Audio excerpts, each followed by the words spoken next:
was pretty much a tale of two halves. We were pretty frustrated after the first half. We had 6 penalties that contributed. We had a lot of pre-snap mistakes on the offensive line with snaps. We expected some of that just because we had so many different kids up there that we had to play. And so I just had, for once, I was the one calming everybody down. It's usually the other way around. They're having to calm me down. But I just told everybody, calm down. Let us play our way into this deal. Let's eliminate those penalties. We'll be fine on offense. Defensively, it wasn't as bad as it looked like it was. We gave it the big throw, and Ken was right there, and they made a play. And the second drive, we had a defensive holding, and we had an unsportsmanlike conduct penalty, which we did that. So we had to clean that up.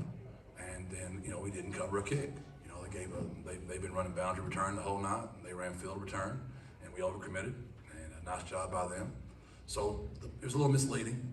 I was still very confident at halftime. I thought we could eliminate the penalties and hit the running back, quit ducking from him. I thought that back was physical, and we turned him down a few times, which was very disappointing, but we fixed that the second half as well. And, I was really proud of everyone's team coming there kicking the ball. It gave us hanging time and depth in our kickoff teams. Hunter's kicked a lot of balls this year. His leg's getting tired, so it was good for the freshmen to go out there and kick it. So tempo was huge. They want to slow it down. Use a basketball analogy. They wanted to take it, work it around the perimeter, throw it into the post, kick it back out. We were going to take the first shot available tonight. We were up a tempo, and we talked to our kids about it. We want to control the tempo of the game. Whoever did was going to win it, and we thought we controlled the tempo of the ball game. So. Jeff, how close was this game not being played? How close to it was it? I don't think I could have taken one more offensive line hit. I don't think I could have. We totally social distanced those guys. Like we had like bubbles around them all week. That was very scary. And but we made it, and I was proud of them. They all got to play, and we're gonna be fresh next week, boys. We had a lot of guys get a week off, so we'll be fresh as heck. If we can keep them healthy in practice. Now I've got to keep them healthy.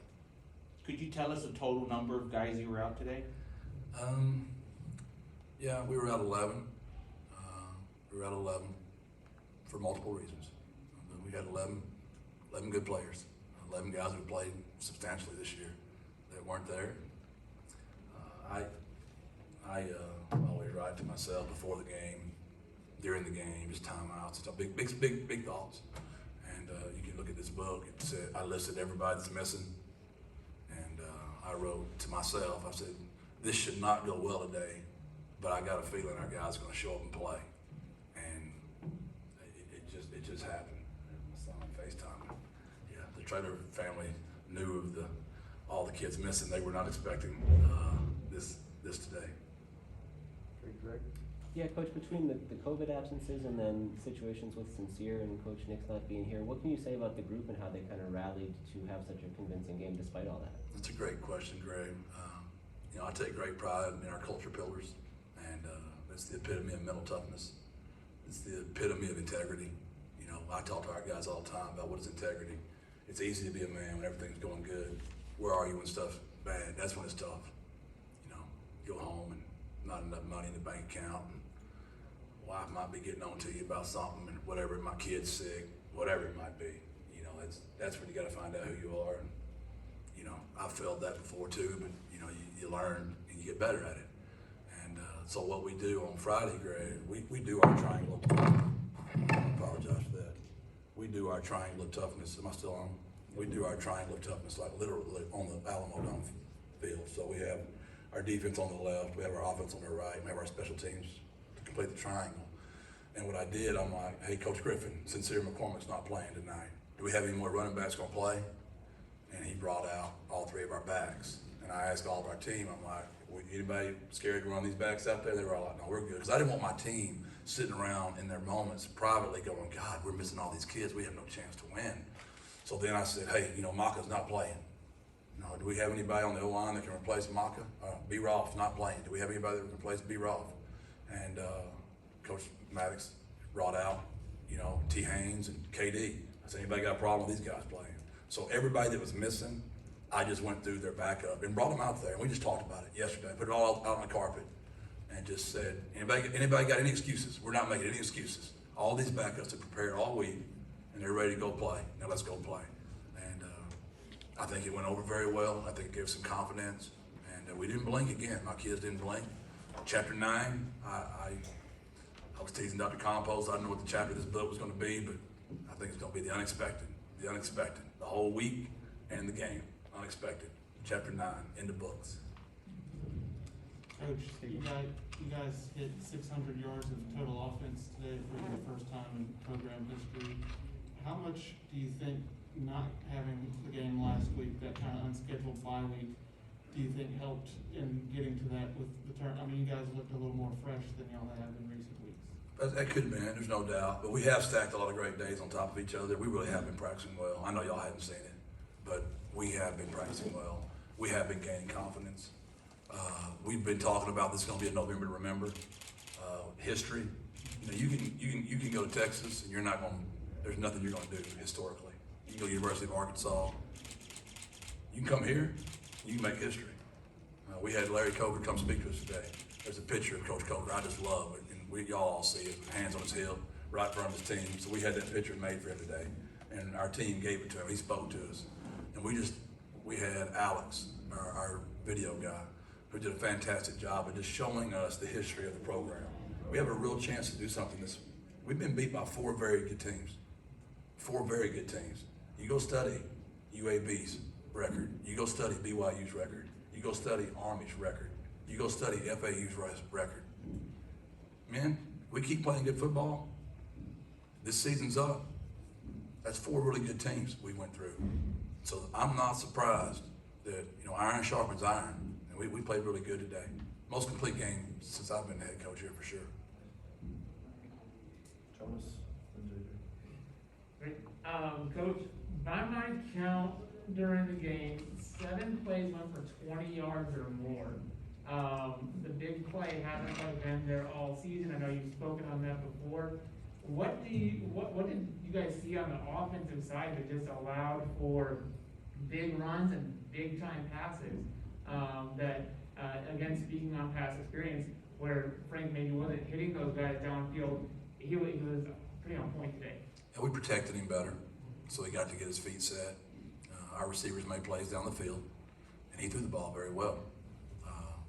Also, the head coach makes no secret when you beat your chest about triangular toughness every day, and every single day a head coach goes, they're a team run first. They're going to try to run the football. You know what you're going to get on defense. I mean, we don't see much zone coverage back there. We get low safeties, and so guess what you get? You get a lot of avenues to throw the football. So my receivers, I had to really talk to them about that a lot because all we talk about is team run. But they understand with team run, if they block, I'm throwing them the ball. If they don't block, I'm not throwing it to them. So if they go out there and block, that's what team run is. We celebrate that, we preach it, and we protected our quarterback, and we hit and the guys made plays down the field. We broke more tackles today than we have too. The only time I had to get on with Coach Tony the whole day, back to your question, we were at 6:02, and somebody up top said, hey, we're at 6:02. And Coach Tony's like, I don't want to go in victory, we'll go under. I said, Coach Tony, this is the only time I've had to grab at you the entire day. We're not going to be selfish. Get in victory, and let's get out of here. So we're glad Josh only lost 1-1 and not 2-2 to keep us above the mark. Hey, JJ. Coach, what have the last 24 hours been for you, like both, emotionally and just getting through this, roller coaster with everything going on? Exhausting, emotional, a lot of prayer. It's tough business. It's tough business. Coached by tough people, played by tough people. It's a tough game. And we've been through a lot, but it's worth it to see those kids in that locker room. That's what this is about. It's about the kids. It's not about me. It's not about any coaches. It's about those dudes in that locker room. And they work so hard. They've given up so much to see them reach their goals. That's a great feeling. But yeah, it's been tough. Okay, we'll go to Greg and then Vinny. How much notice did you have about Sincere McCormick, and how did that impact the game planning on offense this week? Sincere was fantastic. He knew the due date. 6 months ago, 5 months, he'd been worried about this, man. We've been talking about this every day. And he's like, Coach, man, what am I gonna do? I said, you're gonna be there for your girl, there's no question. He said, well, I'll do that, and I'll come back, and I'll back up Brady. I'll be his backup. Will you let me do that? I'm like, yeah, we can do that. That's fine. Go take care of your baby. And 4:45, Friday morning, what a day. He calls me, and he said, Coach, man, I'm struggling. He said, I don't want to leave her, and Brendan deserves to play. And I feel bad coming back. I'm gonna feel bad on both accounts. I said, boy, stay there and take care of that girl. We'll take care of this. He was fantastic. He communicated the entire time. He got COVID tested while he's up there. I mean, the kid did it right. And you talk about a man of integrity. Sincere McCormick did it right. And Brendan Brady seemed to come through and carry his end of the bargain too. What did you make of his game? That's just who that kid is, man. We know who he is. I mean, that injury hurt us early in the year. We lost a really good football player, and he's tough. And yeah, we're gonna be pretty salty when we get them two boys back here together. Now, Sincere will be fresh as a daisy, and now Brendan will be the one beat up. So role play, little role switch there. I'm sorry. Benny, you can wrap this up. Coach, the pecking order now on your defensive coaching staff, does that just kind of work seamlessly? Is that your expectation for given the situation? It happened so late that, that made that difficult. But we worked through it. We were up late last night, got up early this morning. Just role played through it, just practiced. Because there's, whenever the only people that like change are babies, and that's when they're changing their diapers. The rest of us, you change anything.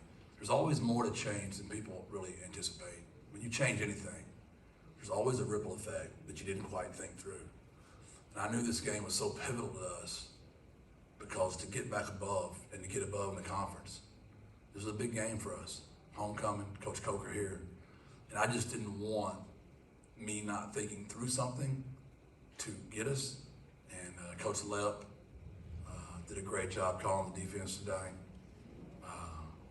Our assistants did a great job on the field. Coach Wright, Coach Graham. And our quality control and analysts, man, Zach Brown, Drew Rhodes, Damian Williams. This guy stepped up, man. Off Jarvion, Williams, GA. We all had to do more. I was over there more than usual. We just had to do more. So I'm so proud of those guys. But I do want to repeat, this is a player's game. And the players make the plays. And we put them in position, but they're the ones that get it done. I mean, I love those dudes. And I'm proud of them because that's tough on kids, man. What they've been through, that's tough. So that's the way we did that tonight. And for one follow-up, just a quick offensive question. Yes, sir. 600 yards is remarkable, even with everybody healthy, but to do that with 11 guys out, I mean, that's seriously remarkable. I couldn't agree more. You can't explain it. I mean, you can't. If we did, we wouldn't all love sports like we do. We don't know. My wife gets so tired of this. She's like, baby, you said you were going to do that. I don't know, baby. I don't know. I mean, who knows? I mean, you do the best you can every week. And sometimes Dr. Campos even asks me questions. I'll be like, Dr. Campos, if it works, it's good. If it doesn't work, it was bad. That's the simplest way to keep it. And today, it pretty much all worked. But it's because kids are bought in. I mean, you think about it. We snapped the ball over our head and gave them the ball on the 10. We then roughed the kicker after he missed it. And then he missed it again. I mean, go figure. So far this year, I literally sell my headsets. I'm like, well, every game we've roughed the kicker so far this year, we've lost. That's not a good sign right now, boys. All right, thank you, Coach. Thanks, Jeff. Thank y'all.